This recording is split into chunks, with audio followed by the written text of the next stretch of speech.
Hello and welcome to Ginger Prime. My name is Brian, and in today's video we're going to dive into the controller setup and layout for Phantasy Star Online 2 New Genesis. If this is the video that YouTube has randomly recommended to you to check out this game, I recommend it highly, but I'm a little bit biased. You can always check the top link of this video to check out any more of my Phantasy Star Online 2 coverage or guides, but anything like that. If you have a question about this game, you can always sound off in the comments below, and I'm here to hopefully help you ease into the world of New Genesis. Now, there's a lot to cover, a lot I want to share, so let's go ahead and dive in. But before I do, for returning subscribers, you are legendary. That's what you get for subscribing to the channel, by the way. Free compliments at the start of videos. So anyway, with that aside, let's go ahead and dive in.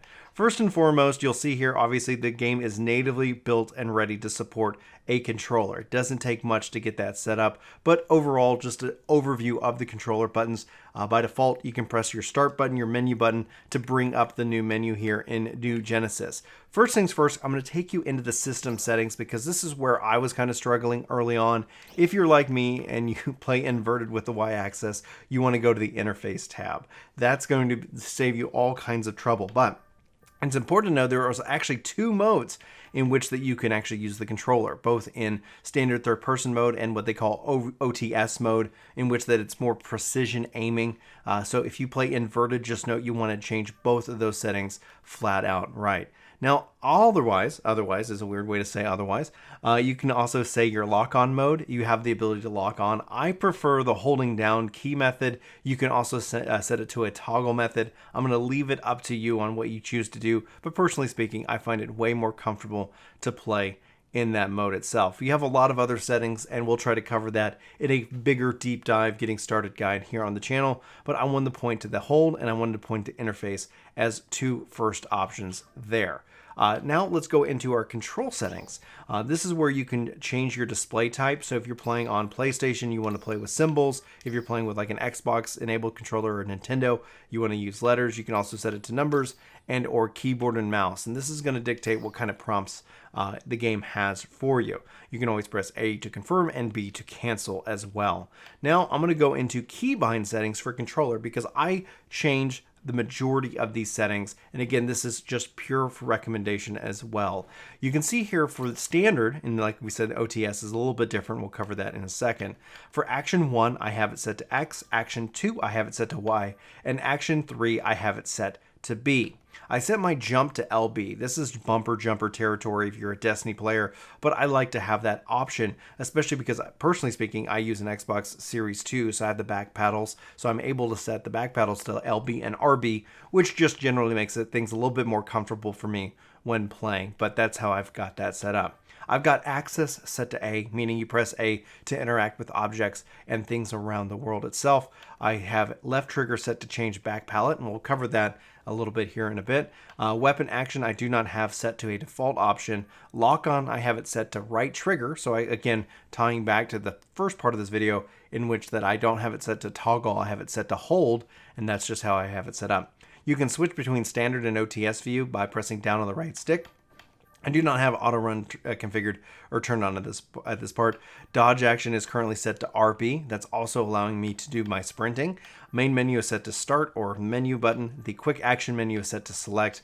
And then you can cycle your weapon palettes by up, down, left, and right to be able to move things around. And then you can also you can call it the sub palette by pressing down on the left stick, basically using the action as well. There's a couple of other things that you can configure in terms of things like that. Approach character, move away from character, move up, move down, if you want to enable that via the controller itself, but I currently don't have that configured. Now over the OTS view, I actually have my action 1, my default attack, set to right trigger. This is kind of aiming down the sights mode for the game itself. So if you're playing Ranger or Ranged and you want to have a little bit more precision in your aiming, note that I want to be able to kind of aim at the same time be able to use a default attack without having to take my finger off the right stick. I have action 2 set to Y, action 3 still set to B, so that mirrors my standard approach. My jump is still set to left bumper and my access is still set to A.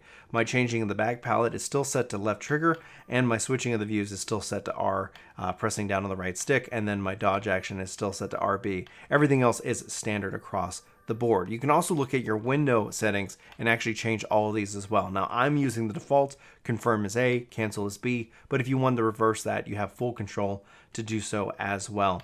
If you want to select multiple items in your inventory, you can always hold down the right trigger and actually select multiple items. That makes selling items, buying items, moving items much faster on a controller, and I highly recommend it, as well as pulling up expanded functions and moving between sections using the X and the Y button appropriately. So those are kind of the default settings that I've got. So how does this actually work in action? You can see here me just kind of canceling out of the menus. Now in the game, obviously right stick is going to act as my control option, but if I actually press up and down on the pad, you can see here I can cycle between my 3 different weapon sets. Pressing A will actually equip said set.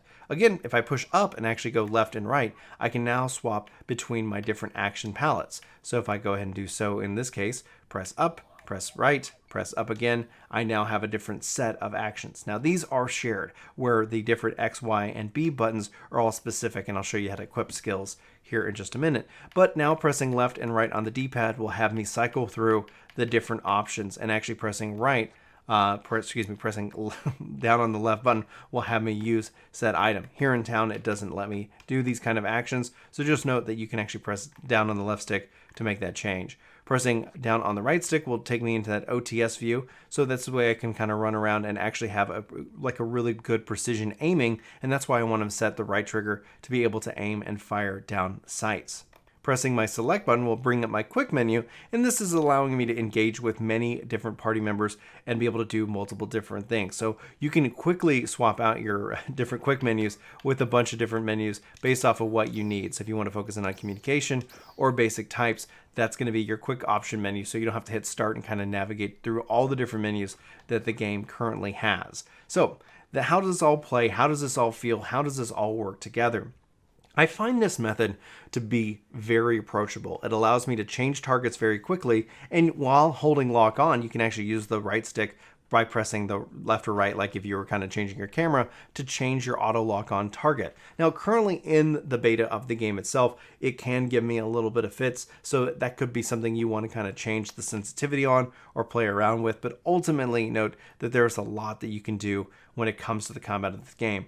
Being able to hold down right trigger to aim on and then be able to tap into the left trigger and pull up my different actions gives me a lot of flexibility in the combat and makes everything feel fast, fluid, responsive, and honestly, it is a really good fit. Overall, the changes to the combat system that they've made with New Genesis, it honestly, I can't praise it enough. It really does connect on a level where the previous version of the game just, it was good, but it wasn't as good as what New Genesis is offering in terms of responsiveness to the controller itself. Being able to jump and dodge while fighting and aiming gives me a sense of free-flowing motion that I have yet to experience in an action MMORPG in a long time, outside of something like Destiny, which is really more built on the shooting aspect, where this has both shooting and has action physical combat as a part of its approach. Playing all the different classes on this game ends up being a real strength that overall just increases its quality and allows me to have a lot of fun no matter what I'm playing. So when it comes down to it, when you're actually looking at how you equip these different skills, it's pretty easy in the game itself. If you pull up your sub palette and actions, you can see your different weapons that you equip to your palettes, and this is where you can come in and pull up your different skills. So when it comes down to actually setting up maybe a build for your ranger, your hunter, your force, this is where you can come in and you can find the different skills. Let's say you didn't want to use something on an action palette, but you can actually assign it to your weapon specific slots, or you can assign it to your sub palette slots. So that is how you're going to manage that. And finally, under the sub palette, this is where you can manage your different sub palettes as well. Note that if you do not have the ability to use something, if you're not actually able to cast Barta or Zonde or any of these different spells, note that you can actually be able to equip, you won't be able to do this, but your subclass, your sub palette skills, these are shared across all of your classes, where the weapon ones are specific to the weapon and slot that are equipped. So you can see here, actually I have a different weapon, but let's say I wanted to change this out and insert my photon blast. I have it now as a part of that. So when I come back in here, if I switch to my third palette weapon, now you can see here that I actually have my photon blast equipped. If I pick on the right one, there we go. Now I have my photon blast equipped, so I can actually use that by pressing the X button. So you have a lot of flexibility, and you can use your weapons slots and even assign the same weapon over and over again. It doesn't have to be a different weapon of the same type. You can easily just equip knuckles each and every slot, and then you could set your different skills for each knuckle. So when you press up and down, you actually are switching out your different palette, where the first 3 options are the main palette and the last 3 options are going to be your left trigger palette. Hopefully this has been a help. Hopefully you got something good out of this video. If you did, let me know, leave me a comment, leave me a like, tell me how I did or how I could help address this in future videos and overall make the appropriate or changes to make this game much more approachable and accessible to you, whether you're playing on controller or keyboard and mouse in this case. But that's going to wrap it up for me for Work to Game or Ginger Prime or whatever channel I'm posting on. My name is Brian. Thanks so much for watching. Hopefully you have a fantastic day. I hope to see you in my next one. But until then, take care. This video is sponsored by me, Ginger Prime. Hopefully you'll check out my podcast channel, Ginger Gaming Radio, which we have lots of guests, lots of great conversations, and even more highlights. Links are in the description below. Let me know what you think. Thanks.